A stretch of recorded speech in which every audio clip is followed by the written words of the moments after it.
Before we begin, a quick and important disclaimer. The following presentation explores the complex intersections of historical urban planning, demographic shifts, real estate economics, and the theoretical and historical applications of financial products such as divorce insurance. This content is designed strictly for educational, informational, and historical analysis purposes only. It does not constitute, nor should it be interpreted as professional legal, financial, real estate, marital, or insurance advice. Historical trends and past demographic shifts are not assured predictors of future personal or macroeconomic outcomes. The concepts discussed regarding asset protection and insurance are theoretical frameworks and historical case studies, not recommendations for personal financial planning. Viewers are strongly advised to consult with licensed attorneys, certified financial planners, and registered insurance professionals to conduct their own independent due diligence regarding their specific legal marital status and financial circumstances. In the early 1950s, the modern American lifestyle was meticulously drafted on a piece of grid paper by urban developers looking to capitalize on post-war expansion. It was the birth of the modern suburb, a radical urban planning experiment that projected an illusion of space, safety, and a white picket fence for every nuclear family. But hidden within those perfectly curved cul-de-sacs, strict residential zoning laws, and sprawling subdivisions was a psychological and financial time bomb that would take decades to fully detonate. Consider this shocking historical trend analyzed by urban sociologists. As commute times from these newly minted suburban utopias to urban commercial centers increased by just 20 to 30 minutes, the localized rates of marital dissolution began to show distinct, measurable upward trajectories in specific, highly engineered zip codes.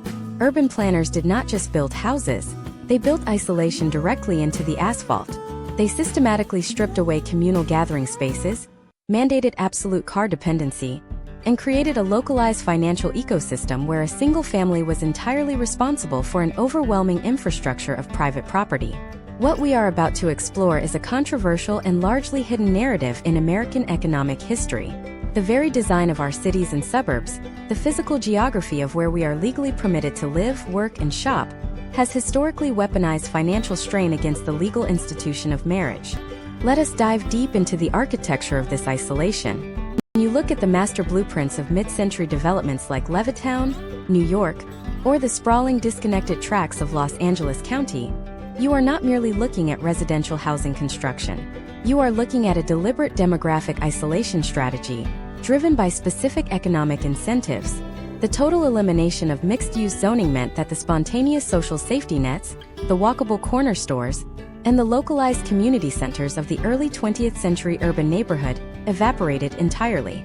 Primary earners were funneled onto newly paved, heavily congested interstate highways, enduring soul-crushing traffic that drained their psychological bandwidth and physical energy before they even walked through the front door of their heavily mortgaged homes.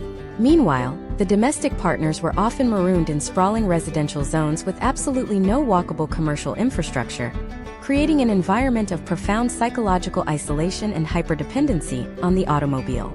This was not a natural or organic evolution of human settlement. It was a rigidly enforced zoning paradigm mandated by municipal governments.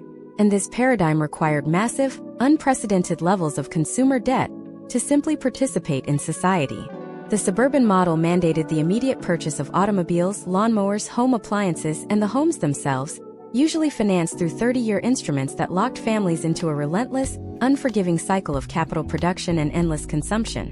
When chronic, inescapable financial stress enters a marriage, the foundation invariably cracks. And the American suburban experiment engineered exactly this type of financial stress on a systemic macroeconomic level. It is here, in the dangerous intersection of zoned isolation and mandatory debt, that a terrifying reality emerged for millions of households. Marriages were failing not just because of incompatible personalities or localized domestic issues, but because the physical environment was inherently hostile to the long-term economic partnership of marriage. This predictable, statistically verifiable rise in marital collapse in specific geographic layouts created a silent, massive financial vulnerability across the country.